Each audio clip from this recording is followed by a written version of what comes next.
When a people disdainfully persist in haram, they pay a dreadful price. It is as plain as daylight that the modern secular world is already paying precisely that price. What is it? And then, when they disdainfully persisted in doing what they had been forbidden to do, we said to them, we ordained for them be as apes despicable. Quran, Al-Araf, 7-166.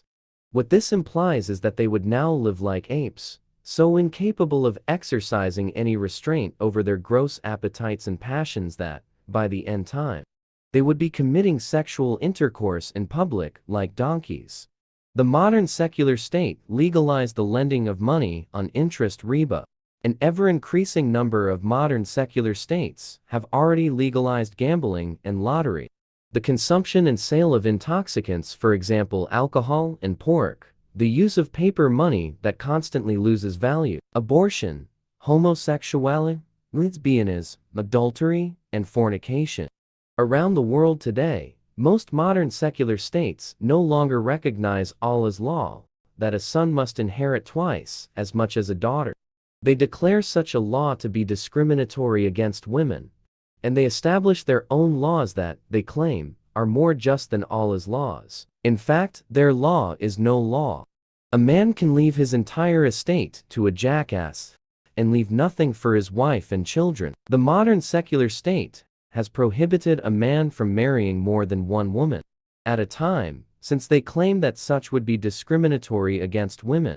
Rather, they have made it mandatory for a man to have no more than one wife at a time.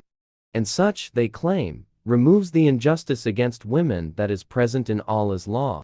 This alternative has resulted in a sexual revolution that is making a mockery of marriage itself.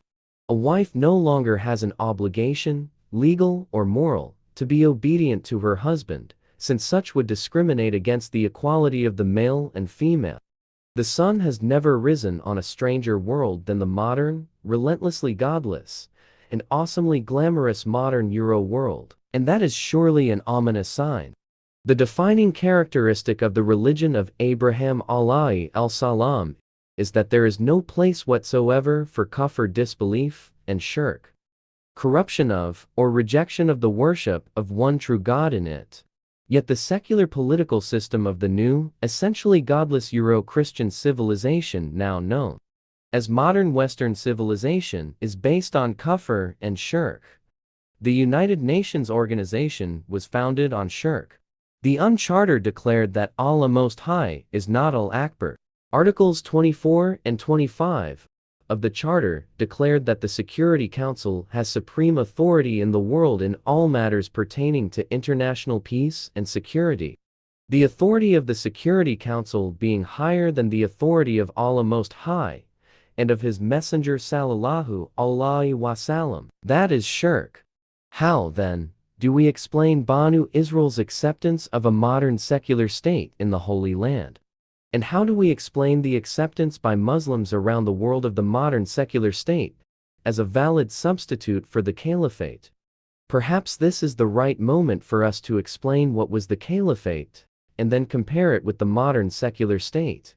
The ignorance of the world today is such that even Muslims are unaware of the subject. The caliphate and the modern secular state. The Islamic Caliphate was precisely such a conception of a state and political system that recognized Allah's sovereignty, supreme authority, and law, and enforced haram as haram and halal as halal. The Caliphate emerged in consequence of precisely that divine imperative, demanding obedience of Allah, His Messenger, and those in authority amongst the Muslims. O you who believe, obey Allah, and obey the Messenger, and obey those from amongst yourselves who are in positions of authority. Quran, Al-Nisa, 459. Islam refused to recognize divided loyalties, that one could deliver supreme loyalty to the state and yet also deliver supreme loyalty to Allah, Most High. The two worlds, the worlds of religion and of politics, were not to be separated from each other, since the Quran proclaimed, Allah is the first and the last, the manifest and the hidden. Quran, Al-Hadid, 57-3. Supreme loyalty must be delivered to Allah, not to the state, since the Quran asked the believers to proclaim, "Say, verily my prayer, and my service of sacrifice, and my very living, and my very dying, are all for Allah, the Lord of all the world." Quran, Al-An'am 6-162.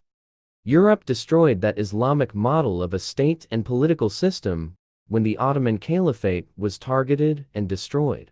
Europe went on to ensure that the Islamic Caliphate could never be restored. It did so when it assisted in the creation of the secular state of Saudi Arabia and the Hejaz, and then went on to ensure the survival of that state by way of guaranteeing its security. The Caliphate could never be restored for two reasons. Firstly, the Saudi Wahhabi regime that controlled the Haramain, the Hejaz, and Hajj would never claim the Caliphate. Secondly, so long as they controlled the Haramain, the Hejaz, and the Hajj, no one else could claim the Caliphate. There are a number of reasons that explain why Europe targeted and destroyed the Islamic Caliphate. The first was to facilitate the achievement of the goal of liberating and returning the Jews to the Holy Land. The second was to make possible the universal embrace of shirk of the new European model of a secular state.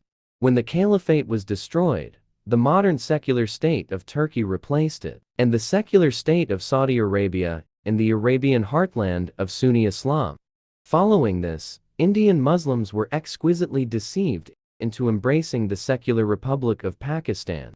Thirdly, the Caliphate had to be destroyed because it obstructed the realization of the ultimate goal in the new godless European agenda.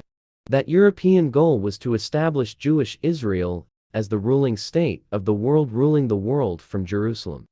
Prophet Muhammad sallallahu alaihi wasallam prophesied that the Caliphate would disappear. He did so in the following hadith. "How will you be at that time when the Son of Mary descends amongst you? And your Imam Amirul Mu'mineen or Khalifa would be from within your midst. He would be a Muslim." Sahih Bukhari. This hadith revealed three things. Firstly, it informed us that the Caliphate would be present in the world in the end time. This amounted to a prophecy that the Caliphate would disappear from the world, but would one day be restored. Secondly, prior to the restoration of the Caliphate, Muslims would live for a period of time under the authority, control, and rule of those who would not be Muslims. That is precisely the world in which we live today. Thirdly, the return of the Caliphate would be an event that would be contemporaneous with the return of the Son of Mary. And since we know that when Jesus alayhi al-salam returns, he will rule the world from Jerusalem as a just ruler enforcing Allah's law, the implication is that the modern secular state of Israel would be replaced in the Holy Land by the authentic Islamic state, which would be free from the shirk of secular Israel. Those who adamantly defend the status quo of secular Islamic nation states should pause to reflect over the prophecy of Prophet Muhammad sallallahu alaihi wasallam concerning the restoration of the Caliphate. Merits of the modern secular state. The secular state could not have won acceptance amongst a Euro-Christian and Euro-Jewish people, or amongst Muslims, had it not camouflaged its kufr and shirk with certain obvious merits.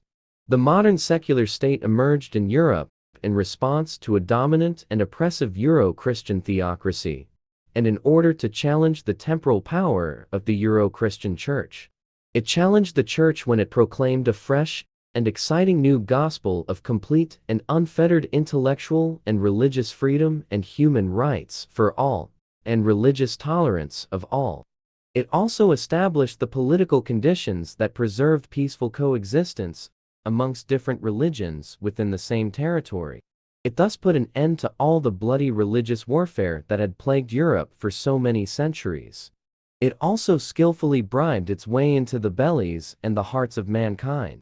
Through its inventive creativity, it discovered or produced most of that which has been joyfully embraced by mankind, regardless of religious beliefs, as an indispensable necessity of modern life.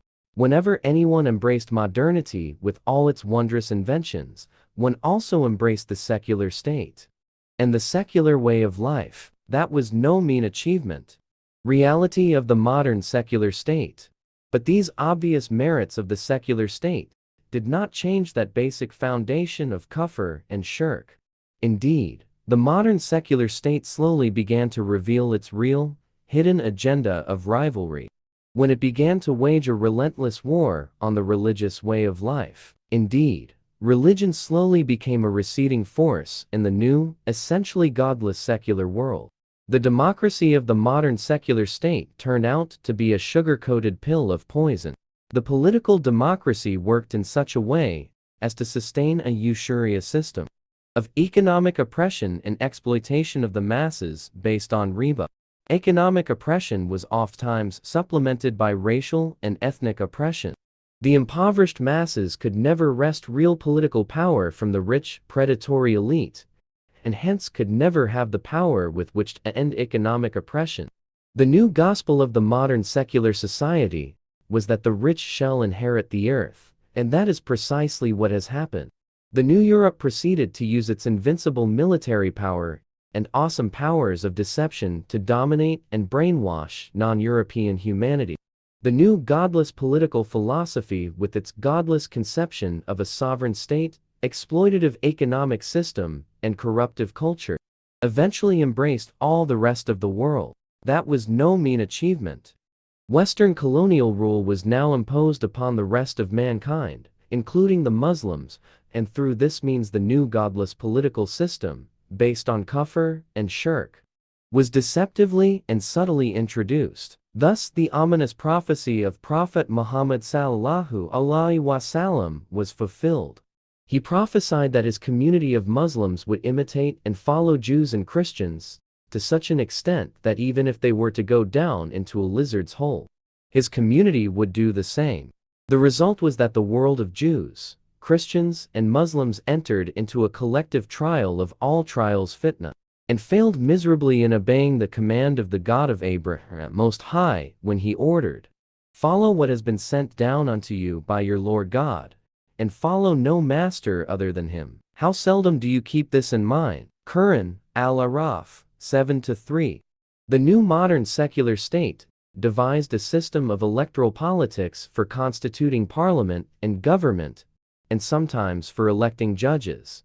Citizens of the secular state, regardless of their religious beliefs, voted in democratic elections. They were obliged to submit to its authority and be obedient to it.